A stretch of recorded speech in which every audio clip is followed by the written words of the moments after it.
हाय दोस्तों, यूट्यूब के देव science channel में आपका स्वागत करते हैं। आज मैं आपको क्लास 10 से संबंधित साइंस की जानकारी दूंगा, जिसमें इम्पोर्टेंट क्वेश्चन आज तक जो क्लास 10th में आते रहे परीक्षाओं में, उसके बारे में जानकारी देंगे। तो फर्स्ट चैप्टर में इम्पोर्टेंट क्वेश्चन कौन कौन से हैं उन्हें एक एक करके लेते हैं। फर्स्ट चैप्टर अपना रासायनिक अभिक्रियाएं एवं समीकरण।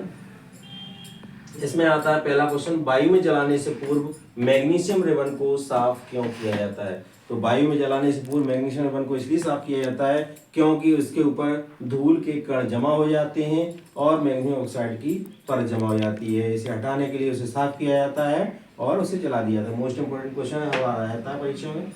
दूसरा है संयोजन अभिक्रिया और वियोजन अभिक्रिया को परिभाषित कीजिए।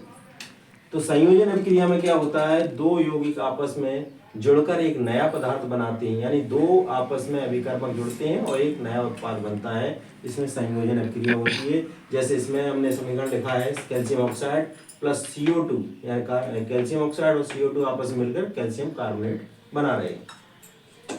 इस प्रकार वियोजन अभिक्रिया क्या होती है, इसमें एक ही पदार्थ टूटकर या उसे गर्म किया जाता है तो दो पदार्थों में विघटित हो जाता है। जैसे calcium carbonate calcium oxide plus carbon dioxide में विभाजित हो रहा है, ये वियोजन अभिक्रिया है। उसके बाद तीसरा क्वेश्चन मोस्ट इंपोर्टेंट, ऊष्माक्षेपीय अभिक्रिया और ऊष्माशोषी अभिक्रिया का क्या अर्थ है, उदाहरण से समझाइए। ऊष्माक्षेपीय अभिक्रिया पहली बारी। तो ऊष्माक्षेपीय अभिक्रिया में कोई पदार्थ, जैसे दो पदार्थ आपस में कैल्शियम ऑक्साइड और जल आपस में क्रिया करके कैल्शियम हाइड्रोक्साइड बन रहा है, ये उत्पाद बन रहा है। इसके साथ ऊर्जा उत्सर्जित होती है, इसे ऊष्माक्षेपीय अभिक्रिया कहते हैं, यानी ऊष्मा बाहर निकलती है। दूसरा है ऊष्माशोषी अभिक्रिया। क्या है, ऊष्माशोषी अभिक्रिया में कोई पदार्थ को अपन गर्म करते हैं, यानी उसको ऊष्मा देते हैं तो वो दो पदार्थों में टूट जाता है। जैसे कैल्शियम कार्बोनेट को अपन ने गर्म किया तो calcium oxide plus carbon dioxide बन गया। इसके बाद है विस्थापन अभिक्रिया और द्विविस्थापन अभिक्रिया को उदाहरण से समझाइए। तो विस्थापन अभिक्रिया क्या है, जैसे कोई अधिक क्रियाशील धातु कम क्रियाशील धातु को उसके विलयन से विस्थापित करती है। जैसे जिंक अधिक क्रियाशील है और कॉपर सल्फेट का विलयन है, तो कॉपर को विस्थापित करके जिंक सल्फेट बनाता है और कॉपर विस्थापित हो जाती है, इसे विस्थापन अभिक्रिया। इसी प्रकार द्विविस्थापन अभिक्रिया क्या होती है, द्विविस्थापन अभिक्रिया में दोनों ही यौगिकों के बीच आयनों का आदान प्रदान होता है। जैसे कि सोडियम सल्फेट और बेरियम क्लोराइड के बीच आयनों का आदान प्रदान हो रहा है, तो बेरियम सल्फेट बन रहा है और सोडियम क्लोराइड बन रहा है, ये द्विविस्थापन हो गई। अगला प्रश्न है, जब लोहे की कील को कॉपर सल्फेट के विलयन में डुबोया जाता है तो विलयन का रंग क्यों बदल जाता है। तो लोहे की कील, इसमें भी विस्थापन हो रहा है। लोहे की कील क्या है, आयरन है। कॉपर सल्फेट का विलयन नीला रहता है, तो नीले विलयन में जब आयरन अधिक क्रियाशील है, कॉपर को विस्थापित कर देता है, तो आयरन सल्फेट का हरा विलयन बनता है और कॉपर विस्थापित हो जाता है। इसके बाद नेक्स्ट क्वेश्चन है, संक्षारण क्या होता है। संक्षारण मतलब जंग लगना।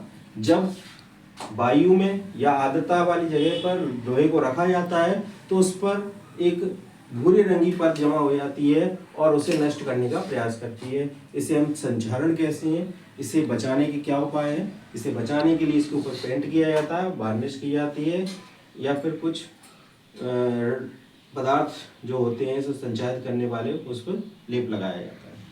उसके बाद आता है विकृत गंधिता क्या है। विकृत गंधिता क्या है, कुछ खाद्य पदार्थ हैं जो रखने पर उनमें दुर्गंध आने लगती है, उसे हम विकृत गंधिता कहते हैं। इससे बचने के लिए जैसे कि चिप्स है, इनमें क्या है, नाइट्रोजन की गैस भर दी जाती है, इसलिए ये विकृत नहीं होते, ये विकृत गंधिता है।